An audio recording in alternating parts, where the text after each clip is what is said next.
नमस्कार दोस्तों, जितने भी स्टूडेंट्स और सीवी रमन टैलेंट टेस्ट का एग्जाम देने वाले हैं और वो चाहते हैं कि वे अपनी तैयारी बहुत अच्छे से करें, तो वो जल्द से जल्द हमारे चैनल से जुड़ जाएं। ऐसे ही प्रश्न आपके लिए कराने वाले हैं जो प्रश्न एग्जाम में आपके लिए लाभदायक हो और उनसे सवाल पूछे जाएंगे। ये भी सेशन बहुत ही इंपॉर्टेंट होने वाले हैं और इसमें से मैं गारंटी के साथ कह सकता हूँ कि इसमें से 2-3 प्रश्न तो रहेंगे ही। इसमें टोटल 50 क्वेश्चन है। 50 में से मैं गारंटी के साथ कहता हूँ कि ये टोटल क्वेश्चन वीवीआई इंपॉर्टेंट है, मतलब वेरी वेरी इंपॉर्टेंट है। जल्दी से जल्दी आप इस प्रश्न को देख लीजिएगा और समझ में ना आए दोबारा देख लीजिएगा, समझ में आ जाएगा। और ये बहुत ही इंपॉर्टेंट होने वाले हैं, एक क्वेश्चन भी छोड़ना नहीं है। बहुत अच्छे से एग्जाम की तैयारी करना है। तो चलिए हम देरी ना करते हुए वीडियो को शुरू करते हैं और प्रश्न में आगे बढ़ते हैं। तो हमारा प्रश्न संख्या 1 है कि पानी का उबलने का ताप क्या होता है। पानी का उबलने का ताप क्या होता है? तो ऑप्शन ए है 0 डिग्री सेल्सियस, ऑप्शन बी है 50 डिग्री सेल्सियस, ऑप्शन सी है 100 डिग्री सेल्सियस, ऑप्शन डी है 150 डिग्री सेल्सियस। तो हमारा राइट आंसर क्या हो जाएगा? हमारा राइट आंसर हो जाएगा 100 डिग्री सेल्सियस, यानी पानी 100 डिग्री सेल्सियस पर उबलता है। हमारा अगला सवाल है प्रश्न संख्या 2 कि सूर्य की रोशनी पृथ्वी तक पहुंचने में कितना समय लगाता है। सूर्य की रोशनी पृथ्वी तक पहुंचने में कितना समय लगाता है? तो इसका राइट आंसर हो जाएगा ऑप्शन बी, 8 मिनट। इसका एक्चुअल आंसर होता है 8 मिनट 20 सेकेंड। अगर 8 मिनट 20 सेकेंड रहता तो आप लोग 8 मिनट 20 सेकेंड मारते, लेकिन यहाँ पर 8 मिनट दिया है तो आप सिंपली 8 मिनट आंसर मारेंगे। चलिए हम अगला सवाल देखते हैं। अगला सवाल है कि धरती का सबसे बड़ा महासागर कौन सा है। धरती का सबसे बड़ा महासागर कौन सा है? ऑप्शन ए है अटलांटिक महासागर, ऑप्शन बी है भारतीय महासागर, ऑप्शन सी है आर्कटिक महासागर, ऑप्शन डी है प्रशांत महासागर। तो हमारा राइट आंसर क्या हो जाएगा? ऑप्शन 4 प्रशांत महासागर। चलिए हम अगला सवाल की ओर बढ़ते हैं। अगला सवाल है कि किस पदार्थ में सबसे ज्यादा घनत्व होता है, यानी कौन सा पदार्थ इसमें है जो सबसे ज्यादा घनत्व रखता है? पानी है कि हवा है कि लोहा है कि लकड़ी है? तो हमारा राइट आंसर क्या हो जाएगा? राइट आंसर हो जाएगा हमारा लोहा, यानी सबसे ज्यादा घनत्व किसका है? लोहा का है। आगे बढ़ते हैं ऑप्शन के हिसाब से, आगे बढ़ते हैं। अब प्रश्न संख्या 5 है कि किस गैस को जीवों की गैस कहा जाता है। कौन सा ऐसा गैस है जो जीवन जीने के लिए आवश्यक है? तो इसका राइट आंसर हो जाएगा ऑप्शन 1 ऑक्सीजन। सही है। हमारा छठा नंबर सवाल है कि पृथ्वी का सबसे ऊंचा पर्वत कौन सा है। अब इसमें कितने बच्चे होंगे जो देखेंगे ऑप्शन ए K2 और K2 मार देंगे, लेकिन K2 जो है भारत का सबसे बड़ा ऊंचा पर्वत है। यहाँ पर बात क्या है? पृथ्वी का सबसे ऊंचा पर्वत। तो पृथ्वी का सबसे ऊंचा पर्वत कौन सा है? Everest. Option C, option C हमारा राइट आंसर हो जाएगा एवरेस्ट। आगे है प्रश्न कि हमारे शरीर में कितनी हड्डियां होती है। एक वयस्क मनुष्य के शरीर में कितनी हड्डियां होती है? इसका जवाब हम आप लोगों से कमेंट बॉक्स में चाहते हैं। जितने भी स्टूडेंट को पता है कि इसका आंसर क्या होगा, हमें कमेंट बॉक्स में बताएं। हम आपके आंसर का इंतजार कर रहे हैं। और जिनको नहीं पता होगा वे कमेंट बॉक्स चेक कर लेंगे, उनको यहाँ वहाँ से आंसर मिल जाएगा। और नहीं होगा तो कमेंट कर देंगे, हम अगले वीडियो में बता देंगे इसका आंसर। अगला सवाल है कि विद्युत धारा का यूनिट क्या होता है। विद्युत धारा का यूनिट क्या होता है? तो वोल्ट होता है कि एम्पियर होता है कि ओम होता है कि जूल होता है? तो इसका राइट आंसर क्या हो जाएगा? एम्पियर। एम्पियर होता है। अगला सवाल है कि तारे क्यों चमकते हैं। तारे क्यों चमकते हैं? ऑप्शन ए है क्योंकि वे गर्म होते हैं, ऑप्शन बी है क्योंकि वे गैस होते हैं, ऑप्शन सी है क्योंकि वे ऊर्जा छोड़ते हैं, ऑप्शन डी है क्योंकि वे पानी में होते हैं। तो हमारा राइट आंसर क्या हो जाएगा? हमारा राइट आंसर ऑप्शन सी हो जाएगा, क्योंकि वे ऊर्जा छोड़ते हैं। अगला सवाल है हमारा कि आप किस पौधे का प्रयोग मुख्यतः दवा के लिए किया जाता है। कौन सा ऐसा पौधा है जिसके उपयोग दवा बनाने में किया जाता है? तो हमारा राइट आंसर क्या हो जाएगा? तुलसी। तुलसी का पौधा। अगला सवाल है कि किस ग्रह को लाल ग्रह कहा जाता है। ये सवाल को तो बहुत सारे स्टूडेंट जानते भी होंगे कि इसका आंसर क्या होगा। इसका आंसर आप लोग हमें कमेंट बॉक्स में बताइए, हम आपके आंसर का इंतजार कर रहे हैं। अगला सवाल है प्रश्न संख्या 12, फूलों में किस अंग का कार्य प्रजनन करना होता है। फूलों में किस अंग का कार्य प्रजनन करना होता है? ऑप्शन ए है पत्तियां, ऑप्शन बी है तने, ऑप्शन सी है फल, ऑप्शन डी है कलिकाएं। तो इसका राइट आंसर क्या हो जाएगा? इसका राइट आंसर हो जाएगा कलिकाएं, ऑप्शन 4। प्रश्न संख्या 13 है कि जल चक्र में जल का वाष्पीकरण किस प्रक्रिया के माध्यम से होता है? तो आप लोग देखेंगे तो इसका आंसर क्वेश्चन में ही है, वाष्पीकरण प्रक्रिया के द्वारा वाष्पन होता है। तो इसका राइट आंसर क्या हो जाएगा? ऑप्शन डी, वाष्पीकरण। अगला सवाल है कि किस धातु का उपयोग बुलेट के लिए किया जाता है? किस धातु का उपयोग बुलेट बनाने में किया जाता है? तो इसका राइट आंसर हो जाएगा ऑप्शन बी, सीसा। अगला सवाल है ध्वनि की गति सबसे तेज किस में होती है? ध्वनि की गति सबसे तेज किस में होती है? ऑप्शन ए है वायु, ऑप्शन बी है पानी, ऑप्शन सी है लकड़ी, ऑप्शन डी है धातु। तो इसका राइट आंसर क्या हो जाएगा? इसका राइट आंसर हो जाएगा धातु। जिसका घनत्व जितना अधिक होता है उतना ही उसमें ध्वनि की गति तेज होती है, यानी सबसे घनत्व धातु का होता है, तो धातु में ध्वनि गति सबसे तेज होती है। अगला सवाल है कि सूर्य का रंग क्या होता है? इसका जवाब आप लोग कमेंट बॉक्स में दीजिएगा कि नीला होता है, कि पीला होता है, कि हरा होता है, कि लाल होता है। इसका जवाब आप लोग हमें कमेंट बॉक्स में दीजिएगा।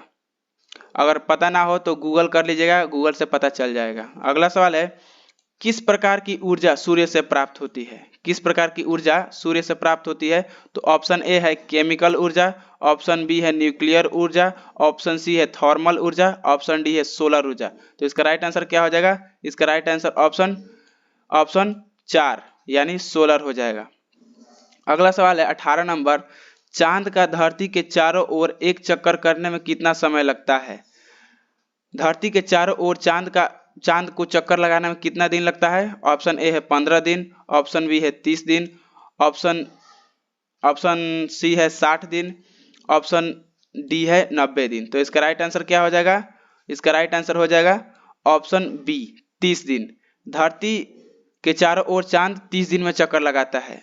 जितने दिन में धरती के चारों ओर चक्कर लगाता है उतना ही दिन में वो अपना खुद के अक्ष पर एक चक्कर लगाता है, यानी घूर्णन और परिक्रमण दोनों बराबर होता है, 30 दिन में पूरा होता है।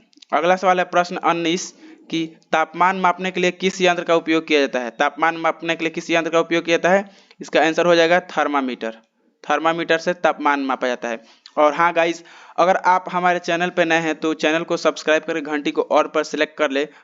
हम आपको ऐसे ही क्वेश्चन का प्रैक्टिस कराने वाले हैं जो आपको सीवी रमन टैलेंट टेस्ट में इम्पोर्टेंट है, जो लगता है कि पूछ सकते हैं।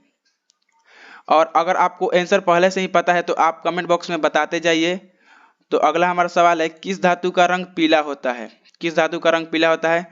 ये तो बच्चा भी बता दीजिएगा कि इसका राइट आंसर सोना होगा। सोना हमारा पीला कलर का होता है। अगला सवाल है किस प्राणी का जीवन काल सबसे अधिक होता है? किस प्राणी का जीवन काल सबसे अधिक होता है? हाथी का होता है, कि कछुआ का होता है, कि कुत्ता का होता है, कि बिल्ली का होता है? तो इसका राइट आंसर क्या हो जाएगा? इसका राइट आंसर हो जाएगा कछुआ। कछुआ का जीवन काल सबसे अधिक होता है। अगला सवाल है कि हमारे शरीर का कौन सा अंग सबसे बड़ा होता है? हमारे शरीर का कौन सा अंग सबसे बड़ा होता है? हृदय होता है, कि जिगर होता है, कि त्वचा होता है, कि मस्तिष्क होता है? तो इसका राइट आंसर क्या हो जाएगा? Option C. इसका राइट आंसर ऑप्शन सी, त्वचा हो जाएगा। अगला सवाल है कि गर्मी का प्रवाह किस दिशा में होता है? गर्मी का प्रवाह किस दिशा में होता है? उच्च ताप से निम्न ताप की ओर, कि निम्न ताप से उच्च ताप की ओर, कि समान ताप पर, कि सभी दिशाओं में? तो इसका राइट आंसर आपको क्या लगता है? तो इसका राइट आंसर हो जाएगा ऑप्शन ए, उच्च ताप से निम्न ताप की ओर। प्रश्न संख्या 24 है कि किस रंग की रोशनी का सबसे कम तरंगदैर्ध्य होता है? किस रंग की रोशनी का सबसे कम तरंगदैर्ध्य होता है? तो इसका राइट आंसर हो जाएगा ऑप्शन डी, बैगनी। बैगनी रंग का तरंगदैर्ध्य सबसे कम होता है। अगला सवाल है कि धूप में निकलने पर हमारी त्वचा का रंग क्यों बदलता है? धूप में निकलने पर हमारी त्वचा का रंग क्यों बदलता है? तो इसका राइट आंसर हो जाएगा सूर्य की अल्ट्रावायलेट किरणों के कारण, यानी पराबैंगनी किरण हमारे शरीर पर पड़ती है और हमारी त्वचा को सांवला कर देती है। अगला सवाल है कि किस प्रकार के लेंस का उपयोग दूरबीन बनाने में किया जाता है? किस प्रकार के लेंस का उपयोग दूरबीन बनाने में किया जाता है? उत्तल लेंस, की अवतल लेंस, की सपाट लेंस, की मिश्रित लेंस? तो इसका राइट आंसर हो जाएगा उत्तल लेंस। एक उत्तल लेंस ही है जो छोटी वस्तुओं को बड़ा प्रतिबिंब बनाता है। अगला सवाल है किस गैस का उपयोग कार्बन डाइऑक्साइड को घटाने में किया जाता है? किस गैस का उपयोग कार्बन डाइऑक्साइड को घटाने में किया जाता है? तो इसका राइट आंसर हो जाएगा ऑप्शन ए, ऑक्सीजन। इसका राइट आंसर क्या हो जाएगा? Option A, oxygen. अगला सवाल है कि किस मौसम में बारिश होती है। बारिश किस मौसम में होती है, तो आप लोग हमें कमेंट बॉक्स में बताइए कि बारिश किस मौसम में होती है। ये रहे आपके ऑप्शंस, जो भी आपको लगता है कि सही है उसको आप लोग कमेंट कीजिए। हम बढ़ते हैं अगले सवाल की ओर कि बर्फ का पिघलने पर क्या होता है, तो इसका राइट आंसर हो जाएगा तरल बनता है, यानी द्रव बनता है। अगला सवाल है बिजली का मुख्य स्रोत क्या है। जल है कि हवा है कि जीवाश्म ईंधन है कि परमाणु है। बिजली तो सभी से उत्पन्न होती है, जल से भी उत्पन्न होती है, हवा से भी उत्पन्न होती है, जीवाश्म ईंधन से भी उत्पन्न होती है, परमाणु से भी उत्पन्न होती है। तो मुख्य स्रोत पूछ रहा है, देखिए यहाँ पर क्या पूछ रहा है, मुख्य स्रोत, तो इसका राइट आंसर हो जाएगा जीवाश्म ईंधन। आगे बढ़ते हैं। अगला सवाल है कि सूर्य का प्रकाश पृथ्वी तक पहुंचने में कितना दूरी तय करता है। यानी यहाँ से आपको डायरेक्टली पूछा गया है कि सूर्य और पृथ्वी के बीच की दूरी कितनी है, यानी जितना दूर सूर्य हमसे है आपको क्या लगता है कि वो कितना दूर है। तो इसका ऑप्शन देखिए क्या है कि 93 मिलियन मील, 50 मिलियन मील, 100 मिलियन मील कि 200 मिलियन मील। तो इसका राइट आंसर क्या हो जाएगा, ऑप्शन ए हो जाएगा इसका राइट आंसर 93 मिलियन मील। अगला सवाल है 32 नंबर क्वेश्चन कि किस पदार्थ को प्राकृतिक रबर कहा जाता है। किस पदार्थ को प्राकृतिक रबर कहा जाता है, तो इसका राइट आंसर हो जाएगा ऑप्शन सी लेटेक्स। इसका राइट आंसर क्या हो जाएगा, ऑप्शन सी लेटेक्स। अगला सवाल है कि धातु और गैर धातु में क्या अंतर है। तो ऑप्शन ए है कि धातु ठोस होती है, गैर धातु तरल होती है। ऑप्शन बी है धातु चमकदार होती है और गैर धातु नहीं होती है। ऑप्शन 3 है कि धातु ताप का संचलन करती है और गैर धातु नहीं करती है। तो ऑप्शन देखिए डी क्या है, उपरोक्त सभी, यही इसका राइट आंसर हो जाएगा, उपरोक्त सभी। देखिए हमारा अगला सवाल क्या है कि धरती पर जीवन के लिए सबसे महत्वपूर्ण गैस कौन सी है। धरती पर जीवन के लिए सबसे महत्वपूर्ण गैस कौन सी है, तो आप लोग जल्दी से हमें कमेंट बॉक्स में बताइए कि इसका राइट आंसर क्या होगा। ये क्वेश्चन बहुत ही इंपॉर्टेंट है और इसमें जितने भी क्वेश्चन दिए गए हैं सारा का सारा क्वेश्चन ही इंपॉर्टेंट है। देखिए इसमें बहुत सारा क्वेश्चन है और सारा का सारा ही इंपॉर्टेंट क्वेश्चन है। मैं आप लोगों को बता दूं, अगर आप हमारे चैनल पर नए हैं तो कृपया चैनल को सब्सक्राइब करके घंटी को ऑल पर सिलेक्ट कर दे, ताकि हमारे कोई भी वीडियो का नोटिफिकेशन जो हम सर सीवी रमन से रिलेटेड बनाए आप तक तुरंत पहुंचे। तो इसका राइट आंसर क्या हो जाएगा, आप लोग हमें कमेंट बॉक्स में बताइए। हम अगले सवाल की ओर बढ़ते हैं। किस प्राणी का दूध पीते हैं हम लोग, इसका राइट आंसर क्या हो जाएगा, स्तनधारी। अगला सवाल है 36 नंबर क्वेश्चन कि किस सामग्री का उपयोग कुकर में खाना बनाने के लिए किया जाता है। किस सामग्री का उपयोग कुकर में खाना बनाने के लिए किया जाता है, तो इसका राइट आंसर क्या हो जाएगा, बी लोहा। अगला हमारा सवाल है प्रश्न नंबर 37 कि अवयवों के संकेतन का विज्ञान क्या कहलाता है। अवयवों के संकेतन का विज्ञान क्या कहलाता है, तो इसका राइट आंसर हो जाएगा ऑप्शन बी बायोलॉजी। अगला सवाल है कि किस धातु का गलनांक सबसे कम होता है। किस धातु का गलनांक सबसे कम होता है, तो इसका राइट आंसर हो जाएगा पारा, जो कि कमरे के ताप पर ही द्रव रहता है, और सोना चांदी और तांबा कमरे के ताप पर ठोस होते हैं। एक पारा ही ऐसा है जो कमरे के ताप पर द्रव होता है। अगला सवाल है प्रश्न नंबर 39 कि किस जानवर का जीवन काल सबसे कम होता है। ऊपर में हमने देखा था कि किस जानवर का जीवन काल सबसे अधिक होता है, तो इस कछुआ का जीवन काल सबसे अधिक होता है, और यहाँ पर पूछ रहा है कि सबसे कम किसका होता है, तो इसका राइट आंसर क्या हो जाएगा, मच्छर। अगला सवाल है कि किस जंतु की आंखें सबसे बड़ी होती है। किस जंतु की आंखें सबसे बड़ी होती है, राइट आंसर हो जाएगा ऑप्शन बी उल्लू। उल्लू की आंखें सबसे बड़ी बड़ी होती है। अगला सवाल है किस ग्रह पर जीवन की संभावना सबसे ज्यादा है, तो इसका राइट आंसर क्या हो जाएगा, पृथ्वी। अगला सवाल है कि पृथ्वी के चारों ओर कितने महाद्वीप हैं। टोटल महाद्वीपों की संख्या कितनी है, तो टोटल महाद्वीप 7 हैं। अगला सवाल है कि किस प्रक्रिया के द्वारा पेड़ अपने भोजन का निर्माण करते हैं। किस प्रक्रिया के द्वारा पेड़ अपने भोजन का निर्माण करते हैं, तो इसका राइट आंसर हो जाएगा ऑप्शन सी प्रकाश संश्लेषण। अगला हमारा सवाल है कि अंधेरे में चमकने वाला पदार्थ क्या कहलाता है। अंधेरे में चमकने वाला पदार्थ क्या कहलाता है, तो इसका राइट आंसर हो जाएगा, और हाँ गाइज, अगर आप हमारे चैनल पर नए हैं तो कृपया चैनल को सब्सक्राइब करके घंटी को ऑल पर सिलेक्ट कर ले। हम ऐसे ही वीडियो लाने वाले हैं जो आपको sir CV Raman talent test में उत्तीर्ण कर सके, आपको अच्छे अंक से आपको कुछ इनाम दिलवा सके। तो जल्दी से आप हमारे चैनल को सब्सक्राइब करके घंटी को ऑल पर सिलेक्ट कर ले और इसका राइट आंसर हो जाएगा ऑप्शन डी, उपरोक्त सभी। ऑप्शन इसका क्या था कि फास्फोरस था कि फ्लो फ्लोरोसेंट था, ल्यूमिनिसेंट था। ऑप्शन डी इसका राइट आंसर हो जाएगा। तो जल्दी से अपने दोस्तों में भी इसको शेयर कर दीजिए। ये सारे क्वेश्चन बेहद ही इंपॉर्टेंट होने वाले हैं, जल्दी से अपने दोस्तों में भी शेयर कर दीजिए। ये सभी क्वेश्चन बहुत ही इंपॉर्टेंट वाले हैं।